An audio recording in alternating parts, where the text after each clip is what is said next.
আসসালামু আলাইকুম। Health tips and রবিউলের পক্ষ থেকে আবার আপনাদের সামনে চলে আসলাম হেলথ ইনফরমেশান নিয়ে। আপনারা কি জানেন সকালে খালি পেটে কাঁচা ছোলা খেলে কি উপকার হয়? চলুন আজকে জেনে আসি। সকালে খালি পেটে কাঁচা ছোলা খেলে তার 10টি উপকার। 1 নম্বরে হচ্ছে ডায়াবেটিসের ঝুঁকি কমায়।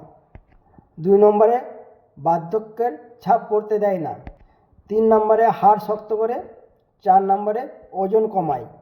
5 নম্বরে চুল ভালো রাখে। 6 নম্বরে ক্যান্সারের ঝুঁকি কমায়।